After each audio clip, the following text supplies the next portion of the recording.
দুই প্রণম্য মনীষী, একদিকে রবীন্দ্রনাথ ঠাকুর, অন্যদিকে বঙ্কিমচন্দ্র চট্টোপাধ্যায়, কিভাবে তাদেরকে রাজনীতির আঙিনায় নিয়ে আসা হচ্ছে? তার কারণ হচ্ছে অপমান করা তো সোজা, সম্মানিত করা তো কঠিন। অপমান করা সোজা বলে দিলেই হয়ে গেল। সারা পশ্চিমবঙ্গের 11 কোটি মানুষ এটা নিয়ে এখন আলোচনা করবে সারা বিশ্বে।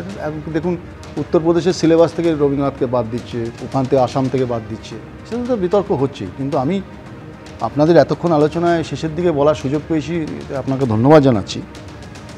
কম্বলের তলায় শীতকাল, শীত এসে গেছে, কম্বলের তলায় তো অনেক কিছু। এই যে এত মৃত্যু নিয়ে আতঙ্কগ্রস্ত মানুষ, সত্যি তো আতঙ্ক করা হয়েছে।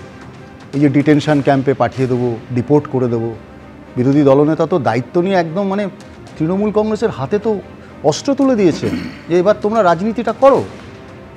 মানে আমি তো বলবো, তৃণমূলের বিপদের সময় পশ্চিমবঙ্গে যখন একটার পর একটা চুরি, দুর্নীতি, লুট, খুন, ধর্ষণ, শীতকাল এসে গেছে, তো তাকে কম্বলের তলায় চাপা দেওয়ার জন্য Suvendu Adhikari more than sufficient সুযোগ দিয়ে দিয়েছেন।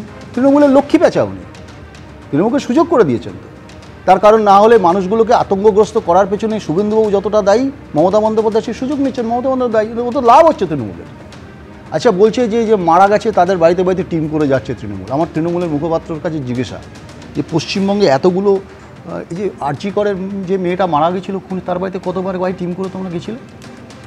যে খুন হয়ে গেল যারা, তাদের বাড়িতে কতবার গেছিলে? শুধু রাজনীতি, পলিটিক্স, মানে শুধু ভোট দাও, পশ্চিমবঙ্গে শুধু ভোট আর ভোট। হ্যাঁ, এই যে বিজেপি, এই যে বলছেন, আজকে আমার বিজেপির বন্ধু ছোটো ভাই অনেকগুলো কথা বললেন, রাজর্ষি অনেক কথা বলছি। বিজেপির মুখপাত্র হলে কিন্তু গাড্ডায় পড়তে হবে। আপনি যদি শত্রুর জন্য বা আপনার বন্ধুর জন্য বা পড়োশির জন্য গর্ত করেন, সে গর্তে কিন্তু আপনাকে অন্ধকার হলে পড়তে হবে।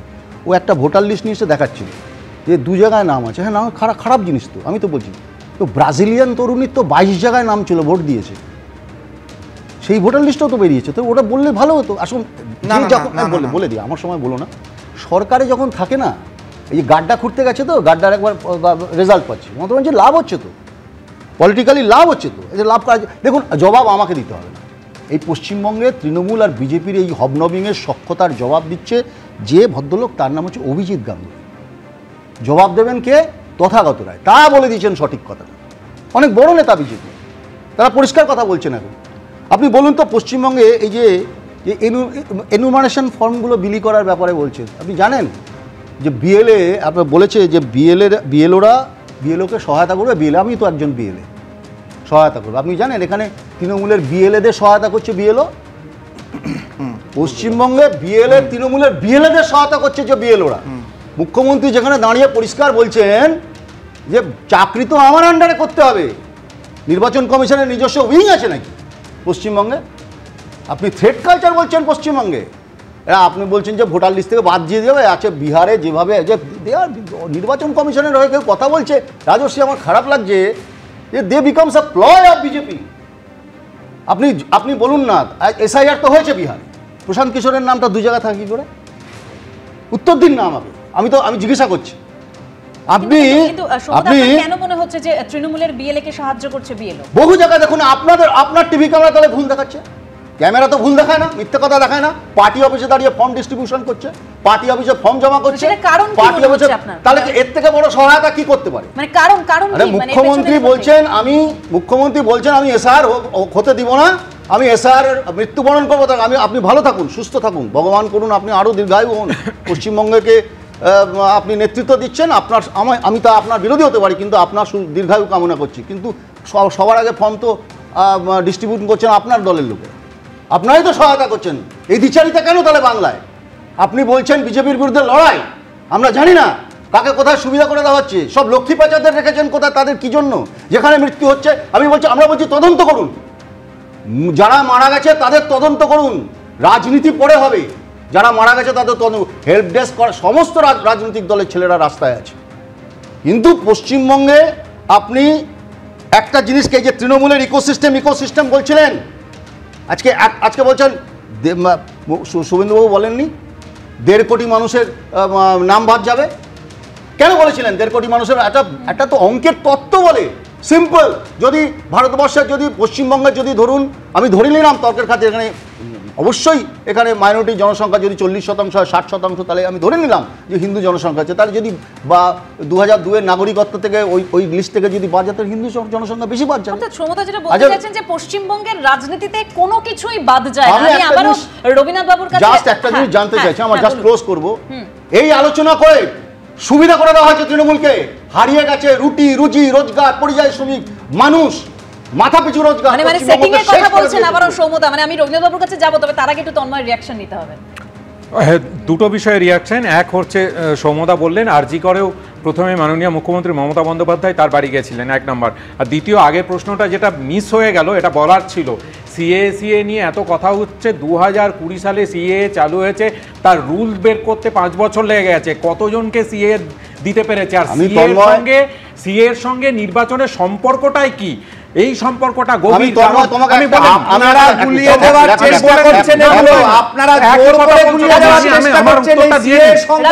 আমি বলতে গেলেই তুমি বললে মুশকিল, আমি একটু উত্তরটা দিয়ে নি, আবার তো তুমি বলবে। শেষ করতে হবে। হ্যাঁ, শেষ করছি। প্রথম কথা হচ্ছে, এখানে মুখ্য নির্বাচনের আধিকারিক তিনি যখন প্রেস কনফারেন্স করেছিলেন, শেষ লাইনে বলেছিলেন যাদের নাম থাকবে না তাদেরকে নাগরিকত্বর পরিচয় দিতে হবে। এটা ওনার বলার কথা নয়। একই সঙ্গে স্বরাষ্ট্রমন্ত্রকের পক্ষ থেকে স্বরাষ্ট্রমন্ত্রী অমিত শাহ বলেছিলেন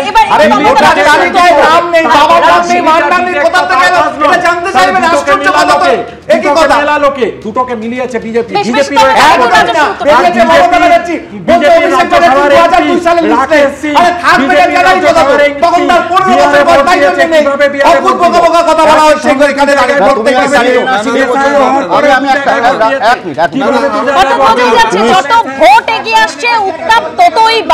কিন্তু দেখুন, আবার ওই যে ঠিক যেরকম বলছিলাম শুরুতেই, হুমায়ুন কবির যিনি দলের অস্বস্তি বারবার বাড়িয়েছেন, অবশেষে শনিবার তৃণমূল ছেড়ে নতুন দল গঠনের দিনক্ষণ একেবারে ঘোষণা করে দিয়েছেন ভরতপুরের তৃণমূল বিধায়ক। দেখুন, আগামী দল গঠন করি, তারপরে কে কোথা থেকে টাকা তুলে এর মোকাবেলা আগে করব, কে কোথায় তোলাবাজি করছে, কে কাকে টাকা দিয়ে নেতা সাজছে, এদের আগে প্রতিরোধ করব।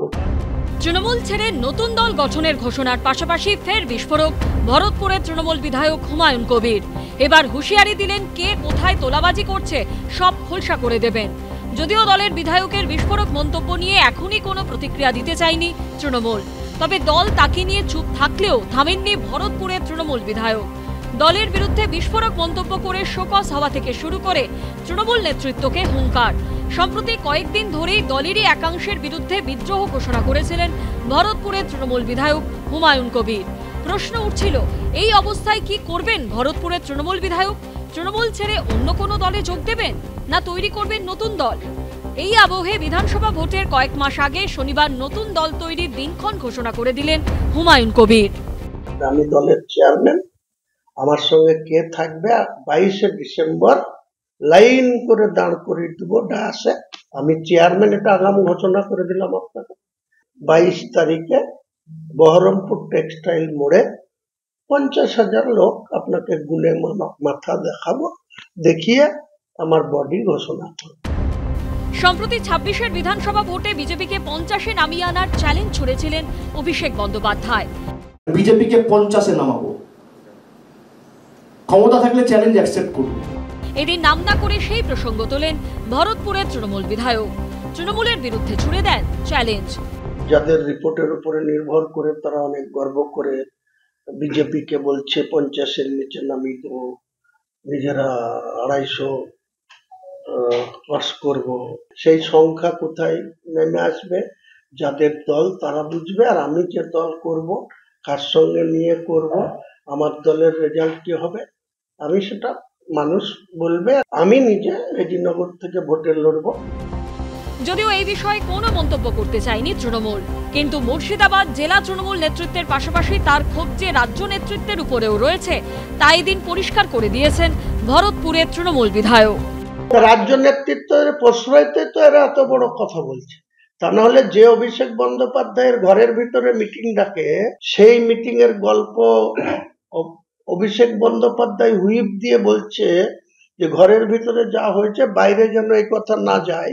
তারপরে সেই মিটিং এর অভ্যন্তরে কি হয়েছে সেই কথা বহরমপুর বাস স্ট্যান্ডে বলবে, আমাকে জাত তুলে কথা বলবে, অতীতে একাধিকবার দলের বিরুদ্ধে মুখ খুলেছেন ভরতপুরের তৃণমূল বিধায়ক। তাকে শোকজ করা হয়েছে, তার জবাবও দিয়েছেন। এই অবস্থায় তার নতুন দল গঠনের ঘোষণা নিয়ে তড়িঘড়ি কোনো মন্তব্য করতে নারাজ কংগ্রেস। কার্যত একই অবস্থান নিয়েছে বিজেপি। উনি অনেক সময় অনেক কমেন্টস করেছেন, আমি জানি না সেটা ইমপ্লিমেন্ট কতটা বাস্তবায়িত হবে। ওনার পেছনে কে ইনভেস্ট করার জন্য এসে দাঁড়িয়েছে, কার ভোট কাটার জন্য ওনাকে সামনে আনা হচ্ছে, না সত্যিকারের উনি আদর্শ নীতির জন্য লড়াই করছেন, আগামী দিনে তা মানুষ দেখতে পাবে। দল কি করবি সেটা ঠিক কর আগে বাবা, দলের নাম কি হবে, দলে কারা কারা থাকবে কেউ জানে না, শুধু চেয়ারম্যান ঠিক হয়ে গেছে আর বাকি চেয়ার খালি আছে, পাগলের প্রলাপ। আগামী 22শে ডিসেম্বর হুমায়ুন কবিরের মঞ্চে কে কে থাকেন সেটাই দেখার। রাজীব চৌধুরী, ঝিলম করঞ্জাই ও সুদীপ্ত আচার্যর রিপোর্ট, এবিপি আনন্দ।